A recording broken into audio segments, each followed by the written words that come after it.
Hey guys, welcome back to John's Watch. Today I'm taking a look at a new visual novel called The Shadows of Pygmalion. This game was released on Steam on February 24th, 2017. Its trigger price is $38.69 Canadian. That's like not discounted, that's just the price it gives in Canadian, so it's probably like 35, like between $30 and $35 US, or your regional equivalent, as developed by Propeller and published by Manga Gamer. Shadows of Pygmalion is an all-ages Yuri action tale from Propeller. Tells you pretty much all you need to know, I think. It sounds really interesting, kind of like fantasy, like a little bit like kind of creepy. It sounds really cool. It's got voiced characters, so I don't have to do too much reading. Start. My favorite. Oh, listen to that sound.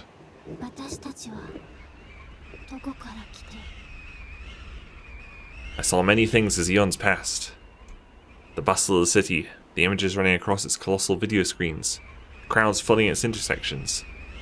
All those things and more. The river of time flowed on without me, pursuing its unerring course, while I sat on the river bottom like a motionless stone. Men and women passed through my time like water vapor, quick to vanish, leaving only vestiges of themselves. Soon I stood alone, on an empty intersection.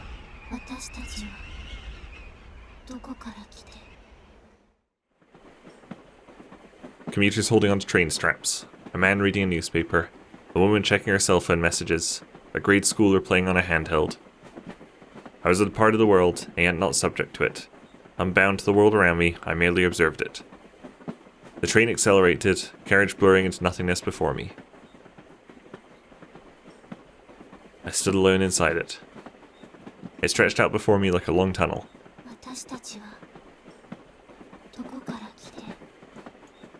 Loneliness. I never felt lonely. I was both a part of the world and also its entirety. But I changed. Whoa. I heard the wind blowing over the harbour bridge as I stood on the guardrail and looked to the sky. I saw a blue winter sky, with fluffy patches of cotton candy scattered by weather's hand, and airplanes streaking past beyond them. I watched the sky impassively.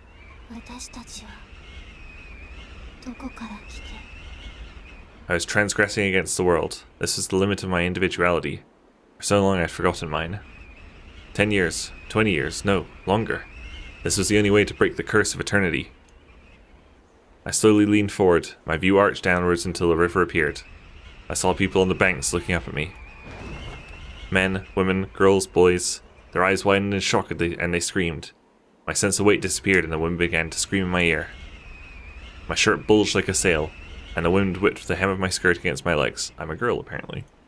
The cold gleam of the river rushed toward me with frightful intensity, but I also beheld a different world at the same time.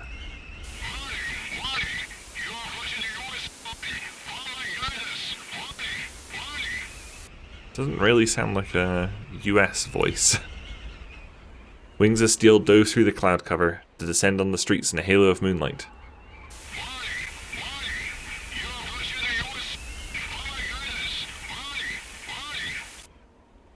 The densely packed skyscrapers drew closer. I saw a building flat as a mirror, with countless national flags in front. The scenery encompassed me, wrapped around my vision. Okay, that's enough out of him. At the speed of sound, I moved through the world, the river below slowly approaching. Both worlds blended into each other, melding, overlapping. When I hit that, I would disappear, and be myself again. Time passed so slowly. Was this when one would normally see one's life flashing by like a flipbook?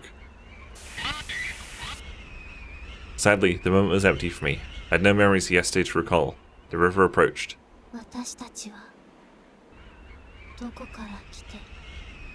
That's the forbidden spell, the question that ends the world. I didn't yet know the answer. Someone. Boom. The crimson blaze and the cold impact of the water struck me simultaneously. The worlds froze and splintered apart like a broken mirror. A large flock of white birds took flight, wings flapping. This was a very strange prologue.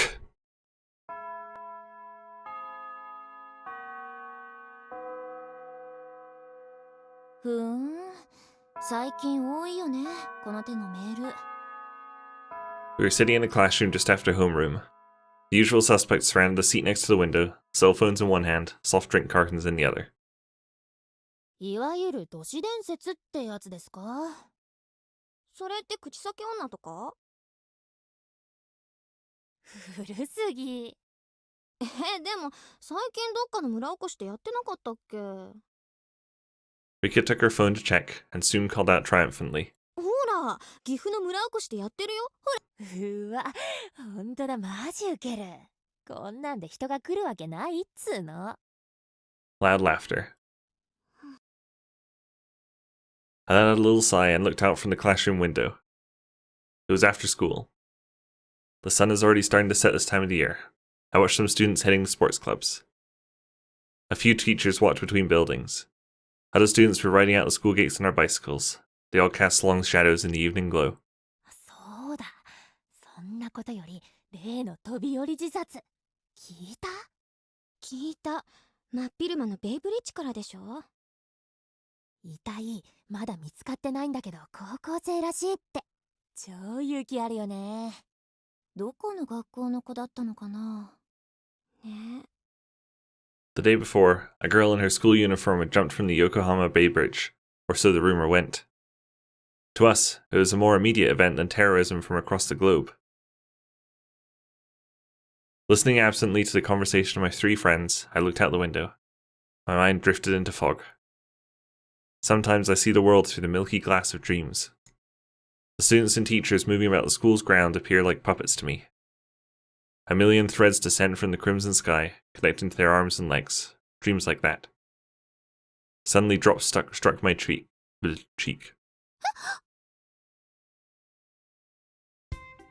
Roused from my reverie, I realized that my friend Makoto had squirted me with a soft drink from her straw, followed by a sharp glare.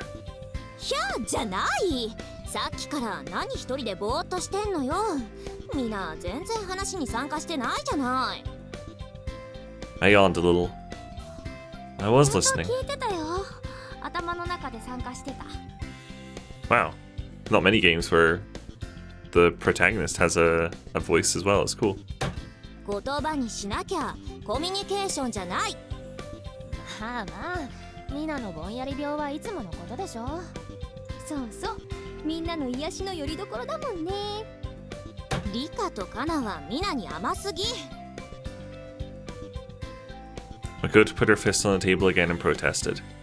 みんながそんなんだから、この子ってばいつまでも甘えきって成長しないのよ。そうかな。どっちかっていうと過保護なのは誠の方って気もするけど。そうそう、誠はいつだってミナッチが最優先だもんね。ミナのためならこの身も投げ出す。絶対誠のミナ愛はやばいって。ミナ、二人っきりの時は気をつけた方がいいよ。相沢誠15歳の手がそっと親友のハジロミナの肩を抱き寄せ、耳に息が吹きかかり、その手がブラウスのボタンを一つ外し二つ外し、ミナの胸元へスルッと。キャー、いい加減にしろ。 With two thumps, her fist descended on their heads. I winced sympathetically. It must have hurt quite a bit. いったー。 Yep. I chuckled. みんないつも元気だよね。 Makoto, Kana, and Rika froze and looked at me. I saw annoyance rising in their eyes. Oh no. ほら、そもそも誰の話をしてたか分かってる？ほらね、こういう子なのよ。確かにこれは問題だわ。I became nervous under their glares. 何じゃない。すみません。 I lowered my head in penance. Now it was their turn to chuckle. We always spent our time like this after school. Before long, we were alone with the setting sun in our classroom. It was our first winter in high school. Next year, we'd have different classes, and the thought lay heavy on my heart. ね、気晴らしに歌でも歌いに行こう。最近歌ってなかったし、たまにはいいか。じゃあ誰か呼ぶ？男子とか。誰かいるかな。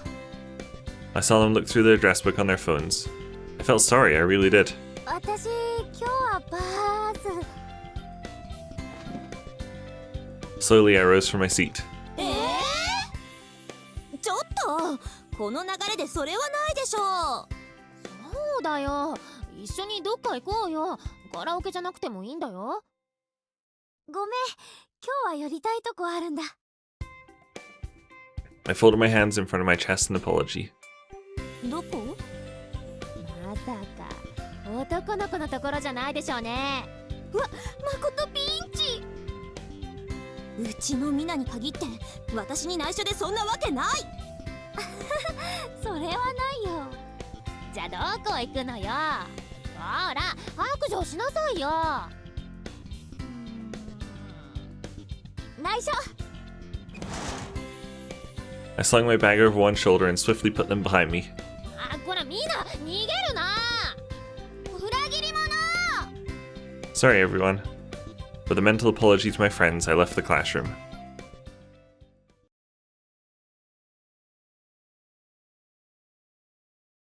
The cold air stung my cheeks as I walked from the entrance out the school grounds. My frozen breath drifted away, and the evening sun cast my long shadow toward the school gates. Past the school gates, my view fanned out toward the sea and the harbour. From the hillock I stood on, I could see the roofs of a white chapel and weathered European buildings.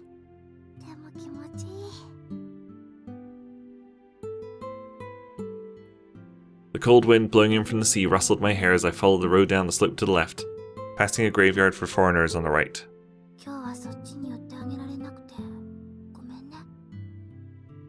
I liked that place ever since I entered the school. Even in the depth of winter, evergreen foliage covered the graves. We call that area Yamanote, just like the one in Tokyo. It's completely different from the chaos of Chinatown near the station. The streets are charming, lined with fancy cafes and stores. But that day I was headed for neither the graveyard nor the cafes and stores. I walked past the residential buildings and stopped next to a steep incline between me and the setting sun. A small path followed the foot of the hill, hiding in its shadow. Before me it disappeared into the depths of an old tunnel. It was a rather old tunnel. The walls appeared to be fired bricks, overgrown with ivy. The sun sent its dying rays through the tunnel, a vanishing point of golden light. Step by step. I walked forward, and a strange sound reverberated within my ear. I felt it resonate deep within, like the lingering hum of the tuning forks in the music room. The golden rays of the sun seemed to quiver and sing. I felt compelled to follow them and walked into the tunnel. Light and sound grew as I walked through the tunnel until I crossed the barrier of light at last.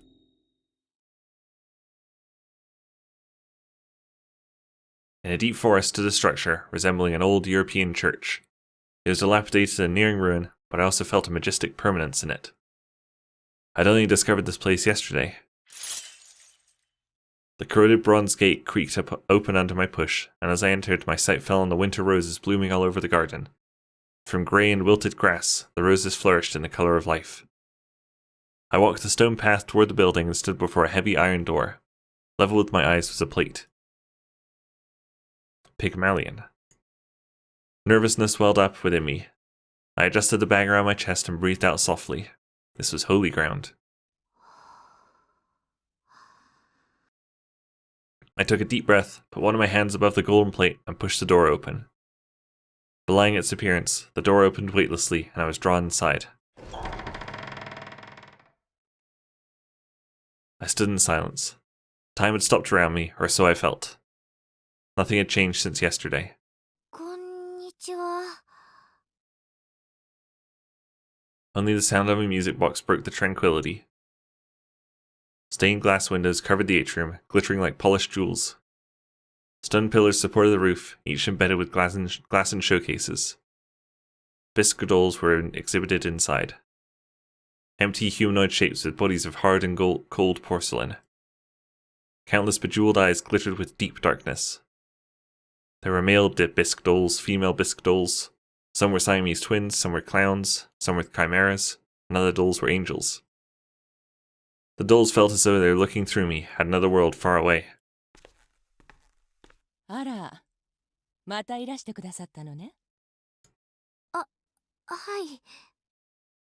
This was the beautiful Chinese owner, Yang Li Fang. I'd say she was about as old as my mother, or perhaps a little older. She was beautiful and elegant in all she did. 今日も見ていってもいいですか? I looked up, and my eyes met Li Fang's, who was observing me silently. Her unmoving gaze made me nervous. Who would want a customer that can't pay for what they're eyeing? Her eyes softened around the corners. ちょうどよかったわ。銀行に行かなきゃいけなくて、少しの間、留守番お願いできるかしら。No way. 全然構いません。I snatched up the opportunity delightedly. Being able to enjoy that sphere alone was like a dream come true. 鍵はかけておくから、貸し切りだと思ってゆっくりしてらして。I looked at the bisque doll in her arms. その子、新しい子ですか? ええ、そうよ。どうかしら。The doll girl had white hair and vibrant skin. Her dress had the same stand-up color as Li Fang's. In her blue-grey eyes, I thought I saw the flicker of a flame. I let out a breath of amazement. きれい。名前はなんて言うんですか? I bet it's Ruka. リラよ。What the fuck? へえ、リラちゃん。あなたのお目当ては、今日もルカね。The other one's called Ruka. She regarded me with a teasing grin, and I felt my cheeks blazing up. I couldn't hide it for even one day. じゃあ、お願いするわね。ごゆっくり。And she left with a graceful smile. I felt her human presence recede, and tranquility returned. 一人か。My muttering echoed from the walls, rose up and disappeared into the stained glass. Passing the dolls on display, I made my way to a spiral stairway leading to the basement. From the top, it looked like an ammonite fossil. My destination was at the bottom. My footsteps echoed between the marble steps and the high ceiling as I descended. If the first floor was the gallery, then the basement was the atelier. Unfinished dolls sat atop workbenches. Their heads were faceless, their arms lay bodiless with smooth and slender fingers. The torsos had no arms or legs, only the hard bulge of breasts. The various disconnected body parts all had their own unearthly allure. Absent-mindedly, I touched their pieces. 君たちはまだ生まれていないんだね。Dolls with their skin of cold, white porcelain are my ideal. Their translucent skin is made from kaolinite and water, and fired twice at 1350 degrees Celsius. Smooth, cold, and hard, they'll never bend or age. Beneath their skin is no flesh, no fat, no foul blood, no bodily humours. In my imagination, the inside of bisque dolls is made of clear water and blue sky. こんな趣味、誠に言ってもね。I muttered to myself and laughed. I went deeper into the workshop and found myself in a narrow hallway ending in a black curtain. I stopped in front of it. I felt my heartbeat quicken and my hands became sweaty. Taking a deep breath, I tried to relax and put my hands where the curtains met. I pushed them apart and walked inside. I could smell the purity of roses in the cold air. The darkness was illuminated by the fluttering fire of countless candlesticks. Atop a platform of polished wood sat a coffin of clear crystal. The bottom of the glass coffin was covered in white roses. They were not freshly plucked, but carefully preserved. Among the flowers lay a doll girl, motionless. Ruka. The wax-lighted candles near her cast mysterious flickering shadows across her face. Her long wavy blonde hair fell down her back, and her white satin dress bulged firmly over her chest. The sight of her was so captivating I felt sure warm blood was circulating under the whiteness of her thin porcelain skin. Her lips weren't entirely closed like a budding flower. It seemed like I would feel her breath on my fingers if I reached for them, and she might awaken any minute from her slumber. I walked up to the doll and regarded her. また来ちゃった。Ruka. My whispers tickled my eardrums. Okay, I'm gonna leave the video there for now. I will just end quickly by reading the store page description. Because we kind of got like into the first little bit of the story, but there's quite a bit more, and it sounds really interesting. So the store page says, puppets lurk beneath the surface of human society, quietly manipulating the course of history. No one knows who creates them, however, or to what end they operate. Mina is an ordinary first-year high school girl who's taken to visiting a doll gallery she recently discovered. She's particularly fond of a beautiful piece of work called Ruka on display deep within the gallery, and she often makes the trek simply to see it. That's about as far as we got. And then one day, Mina's whole world changes. She finds herself with the ability to see the inhuman entities hidden in the crowds.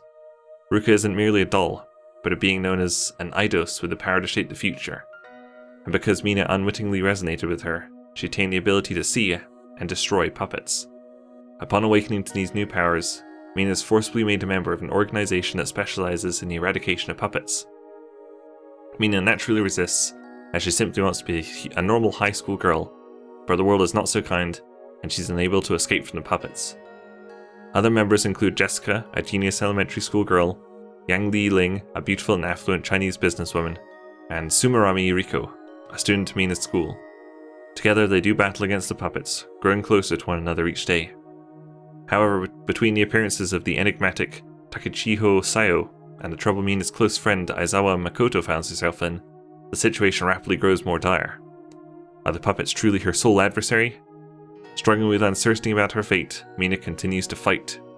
So it sounds really interesting, and I'm sorry we didn't get to too much of that in this video, but it's like a $30+ game? I think it's going to be pretty long.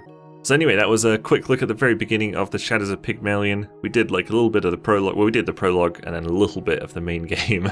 Didn't get very far in it, unfortunately. Anyway, thank you guys very much for watching. Make sure you leave a like and subscribe if you enjoyed this video, and I'll see you guys later. Bye! How's he blocking me? What the fuck? I know, right? He's just facing you. What is this? I'm almost dead. Why am I almost dead? Get wrecked. Yeah! Get fucked. Did you? Oh, you chopped his head off. Holy shit. Yeah, I executed him.